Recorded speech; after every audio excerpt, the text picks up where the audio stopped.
entry, the Ketch Scarlet Queen, Philip Carney, master. Position 6 degrees 5 minutes north, 118 degrees 30 minutes east. Wind light, sky fair. Remarks, cleared port of Sandakan, British North Borneo, after departure threatened by outside complications. Reason for trouble, the fat trader and the sword from Apokaezhan.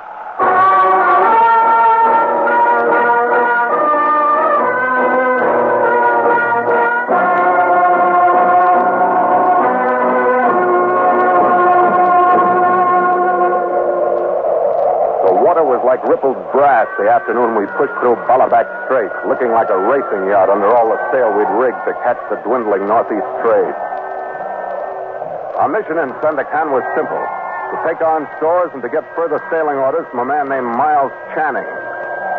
And with the promise of shoreside heat that the molten sun was offering us now, the faster that mission was accomplished, the better. We flung around a point of land rotten with mangrove swamp and stood into Sandakan Bay and through the Red Rock Gate into the harbor. And after another half hour of dodging sampans and outriggers with their ornately colored sails, we found mooring at the British North Borneo Company's dock.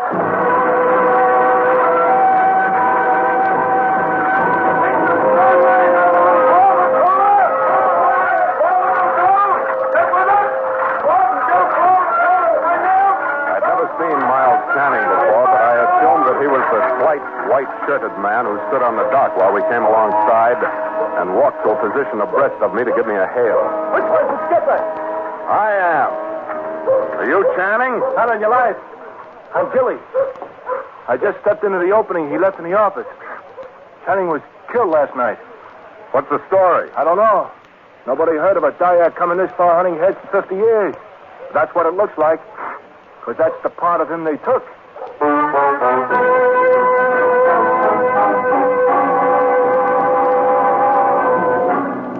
Mutual continues The Voyage of the Scarlet Queen, written by Gil Dowd and Bob Tallman, and starring Elliot Lewis.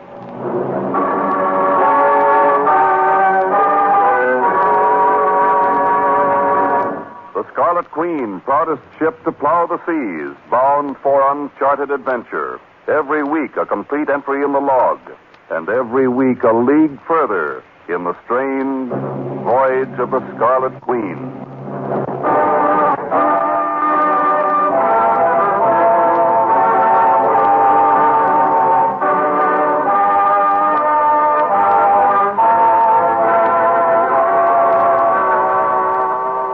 My chief mate Gallagher in charge of the ship as soon as it was secure and followed Gilly up into Sandakan. We paralleled the waterfront, passing through the welter of races that make up the population and their living places, as varied as the type as the people. At the end of one street, there was a pier jutting out into the bay, bordered on each side by a fringe of oriental booths, open-air markets, and small tin-roof frame buildings. To one of these last, Gilly led me. And hanging out over the door was a sign that was by this time familiar to me. China Traders, Tang and Son. A slight Chinese glanced up from a desk as we went in. And the white man who was lighting an oil lamp against the approaching evening was old.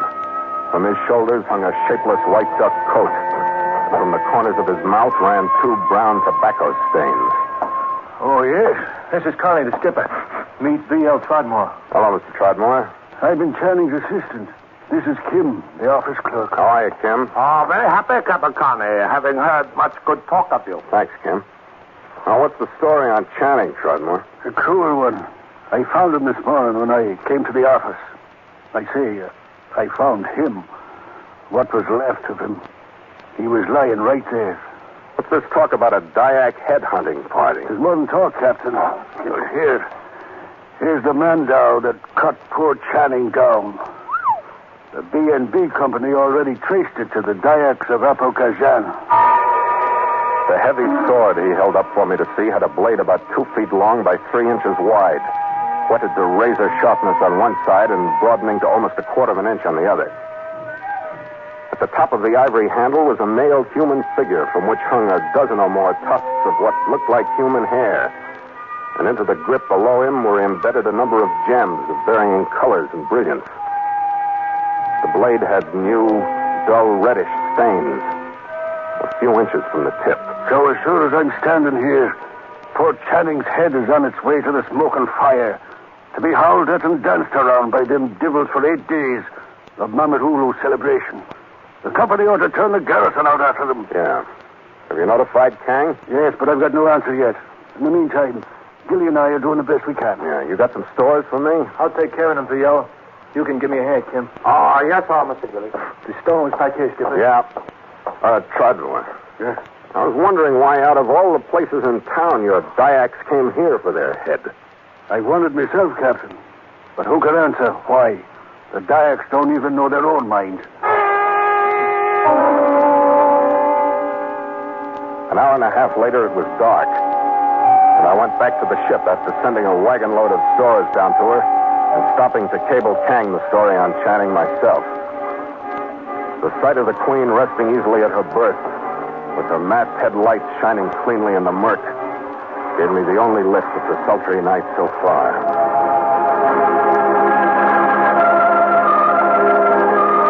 Nielsen was standing gangway watch, and he grinned at me as I came aboard. Muggy night, Captain. Yeah. Stores get aboard all right? Yes, sir. And a visitor, too. Visitor? A big fat fella. He's in the cabin with the chief. He gave the gangway a real test when he came aboard. I knew what Nielsen meant when I saw the expanse of flesh sprawled in one of my cabin chairs. His head was bald and sweat-spotted. He was mopping his flabby face with a damp handkerchief. Pinkly sunburned arms hung out of the short sleeves of his shirt, folds of flesh hanging from the elbows, and massive pinkly sunburned legs emerged from a tent-like pair of white shorts. This is Mr. Whitehead, Skipper. Hello. Indeed, warm pleasure, Captain Connie. Oh, sit still. Don't get up. Thank you, Captain. You're an understanding man. In these latitudes, even breathing is an effort for one cursed with my heft. Your hands are. Yeah. Glad to know you.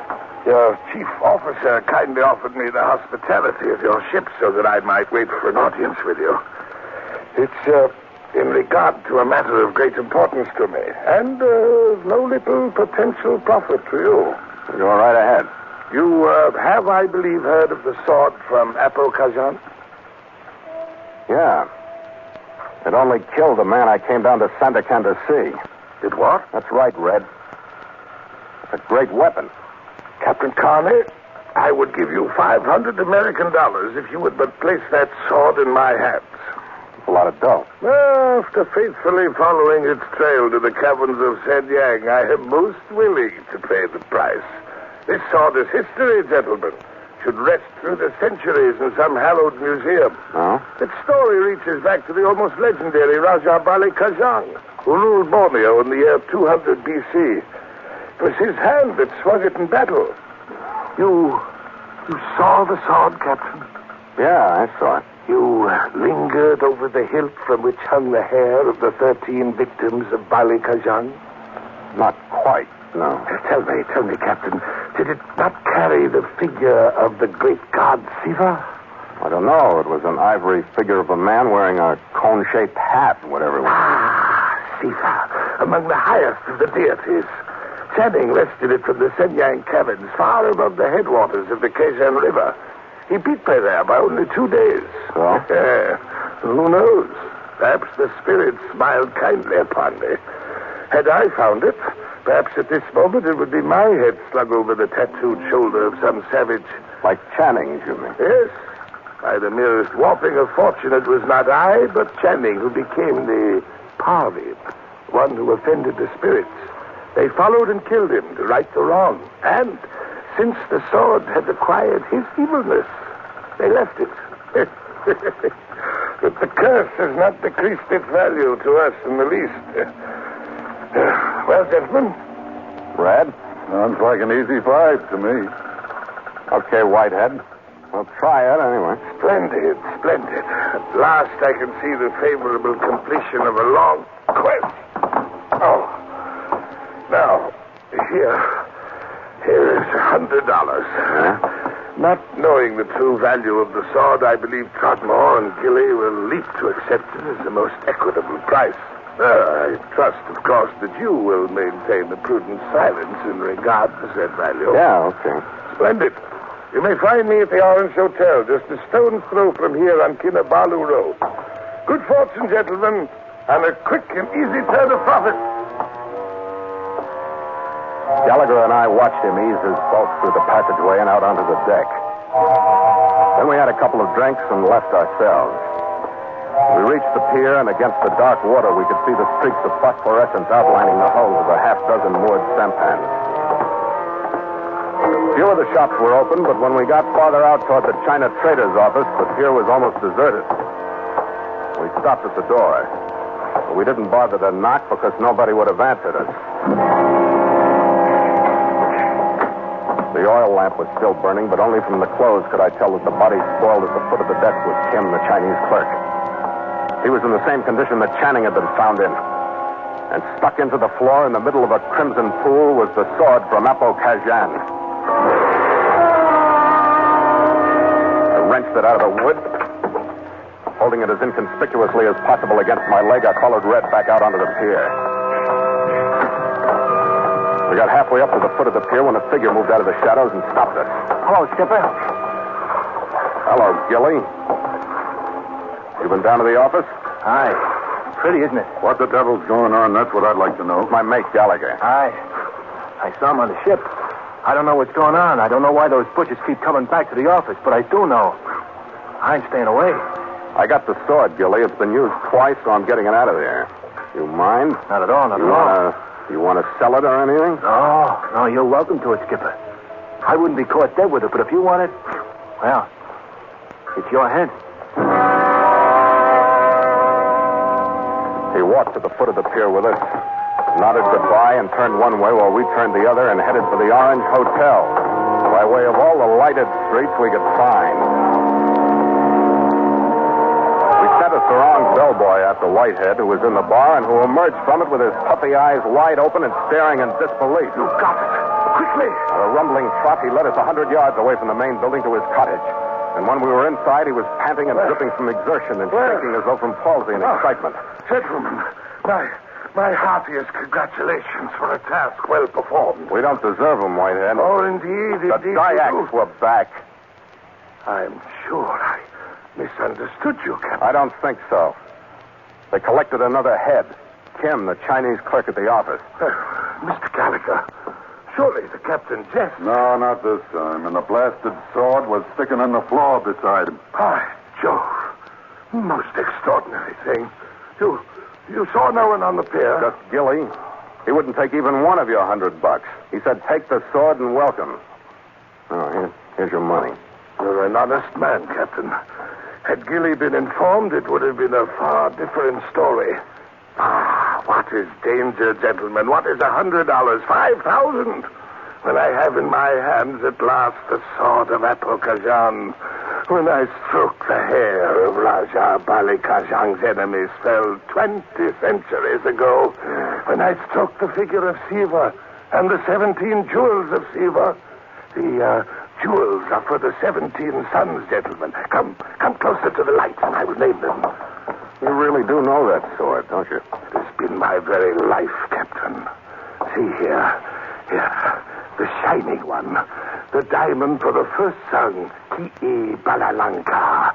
The ruddy one, the ruby for the second, Ki Balalankasyan. The pure one, the pearl for... No, it cannot be. What's the matter? No, not now. Hey, what? It cannot be. Hey, what? It cannot be.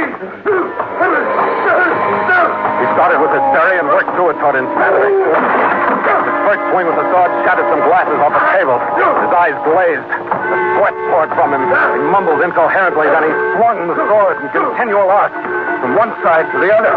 He hit a chair from the top and it fell in two neatly divided pieces. The table went the same way.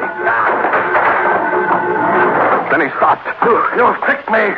This is not the sword of Apokaezhan. Watch it, Skipper. Calm down, Whitehead. That's the sword that was there. You learned the truth from Throgmorton or someone else in Keg, China trader. Watch it, Skipper. But you'll not stop me now.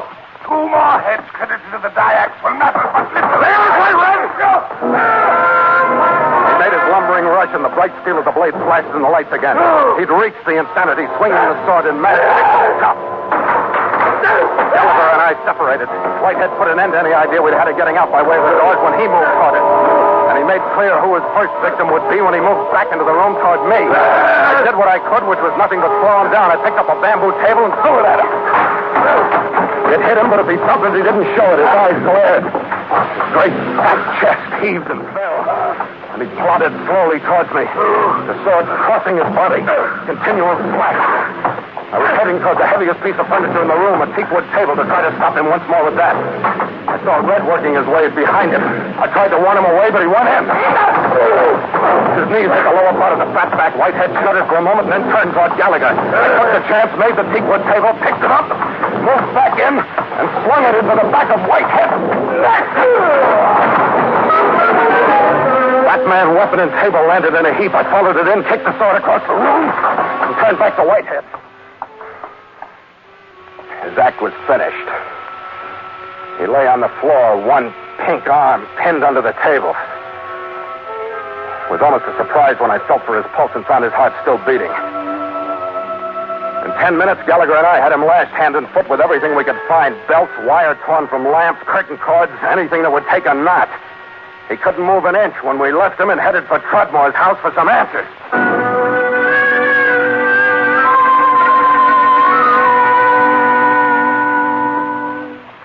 Glad you've come, Captain Carney. Your orders. A cable from Kuchi Kang was delivered here to you. Thanks, but right now I'm interested in a fat man named Whitehead and a sword from Apokaezhan. Where is Whitehead? He's trussed up in his cottage at the Orange Hotel. He said that the China traders were interested in this sword. What's it all about? I just got an understanding of that myself by cable from Kang. Channing was sent after the sword because it's worth not thousands, but millions of pounds every year. Worth that much to a museum? Is that the story Whitehead told you? No, not in museums. In diamonds. That sword is the strongest magic on Borneo. The chief that's had it will be the strongest chief on Borneo.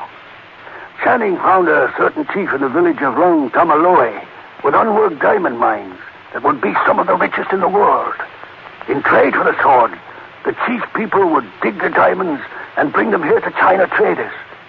Now do you see? Yeah, vaguely. Do you think there are any Dyaks in town? I don't know. I asked at the garrison. They don't know.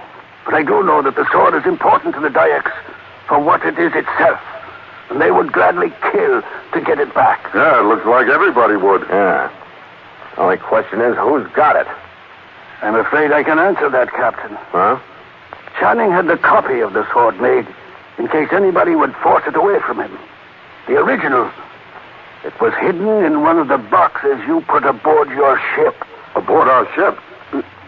Who else knows that, Trudmore? I think Kim is the only one who knew it with Channing. But Kim is dead. But, Captain, now you know the importance of the sword to China traders. Yeah. I think you'd better contact the garrison and have somebody go after Whitehead. Better than that, I'll go with him. I think there's no question but that he killed Channing. I'd like to be there to hear him say it. What are you going to do, Captain? I think we'd better pull out of Sandakan tonight and stand by till things cool off. With the sword aboard the ship, at least I'll feel better at sea.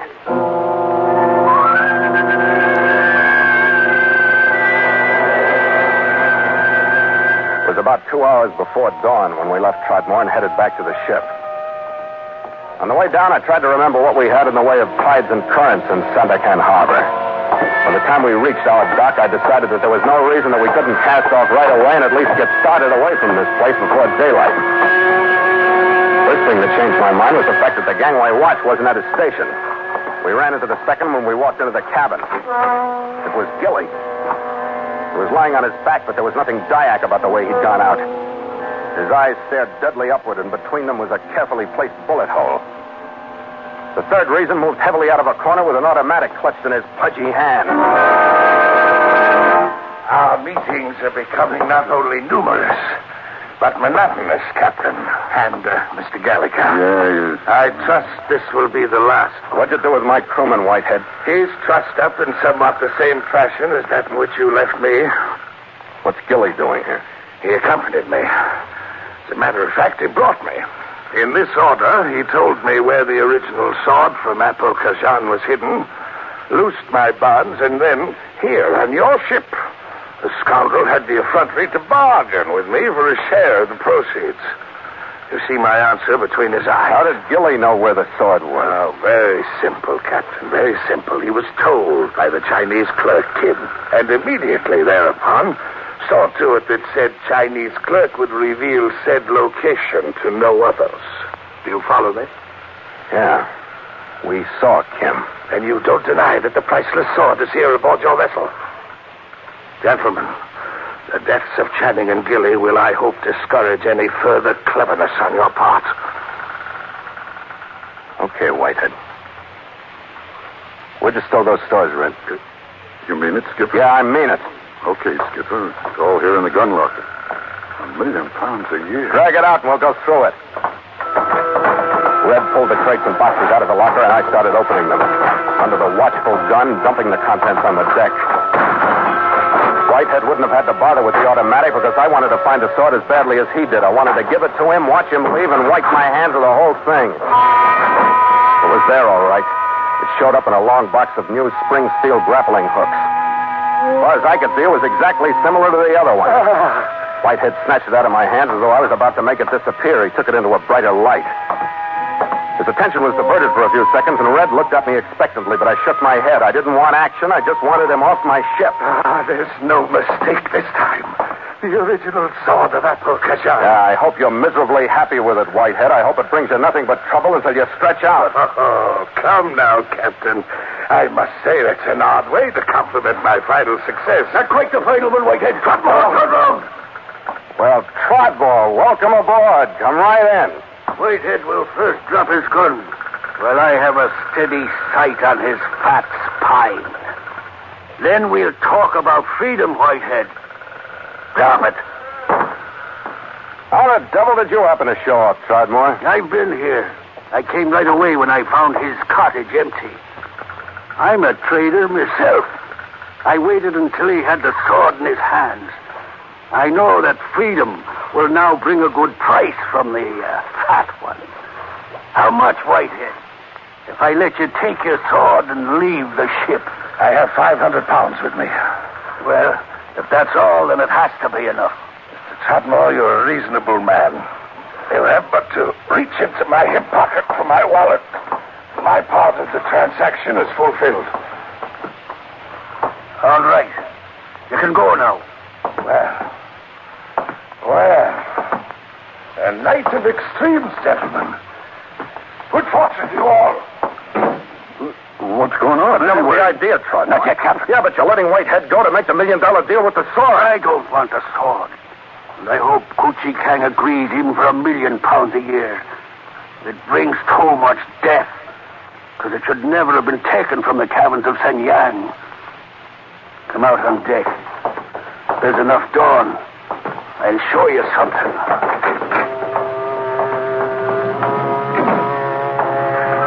The soggy day was barely lighting the sky to the east when we stopped on deck. The harbor had not yet come to life. The pier was deserted. Trotmore held up a gnarled hand and pointed. Whitehead. Watch well where he goes. There was enough gray brightness to see Whitehead's fat figure walking shoreward near the foot of the pier. He reached the end of it. There was a small depression in the ground to his right. He faltered, stopped, started back. And that's when Trotmore's word rang with truth. A swarm of dark figures surged out of the depression. Bright blades glittered. Gone. The swarm scattered and disappeared, and we could see the shapeless mass that had been Whitehead sprawled on the ground. The sword brought death again. Who were they, Trotmore? Kenja Dayaks, down from Apokaezhan, to get their sword and take it back to the caverns of Shenyang, and a new head back to their compound. You said they told you at the garrison that there weren't any Kenja Dayaks in town. Garrison doesn't know everything, Captain. What the Dayaks do, huh? What do you mean? They knew just when and where to meet Whitehead. And you knew just when and where they would meet him. Yeah. You couldn't have passed a word along to them, could you? I could have. Communication is pretty fast in Borneo. And the Kenja Dayaks and I shared the problem. Their sword and death in my office. I could have. And I think he cheated me. I don't think there's much over 300 pounds in this wallet.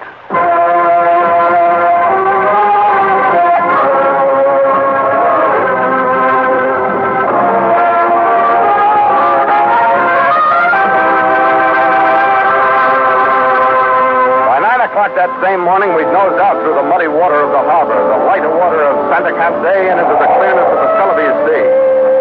And well off the mangrove bordered coast, we picked up a trickle of the northeast trade. Stand by! Make sail! The crew, bare to the waist, moved to their stations, shining wet in the humid heat. Stop it, Pete! Make sail!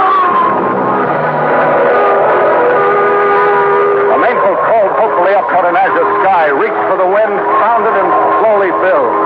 The starboard rail leaned down toward the cooling water. To the good sheet, man! Rally now! The jib's whited snow was out.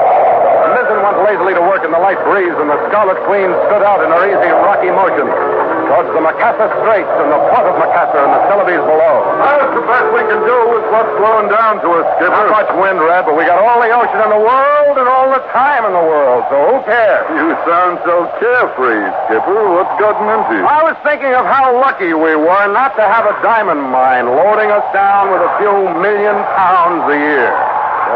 Yeah, that'd be worse than being married. High finance is a terrible thing. Yeah. You get big in the middle from sitting and small in the head from worry. And look at us. Yeah, nothing to worry about but wind, which is pretty close to nothing. And show me an office man that can dangle his toes in the Celebes Sea during working hours. All this just because we don't have a diamond mine, Skipper? I have to admit, it's a gruesome thought. Yeah, I guess it is. Well, let's forget it. Drink, Skipper? If I only had somebody to tilt the bottles for. After you, mate. After you.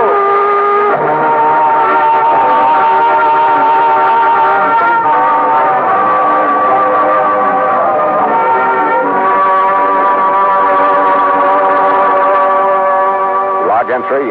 The Ketch Scarlet Queen. 5:30 p.m. Miles traveled from San Francisco, 15,816.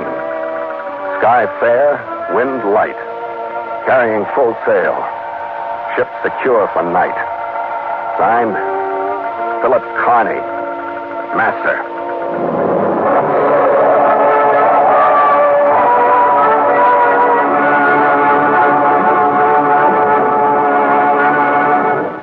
Will invite you to sail into further adventure on the voyage of the Scarlet Queen next week at the same time.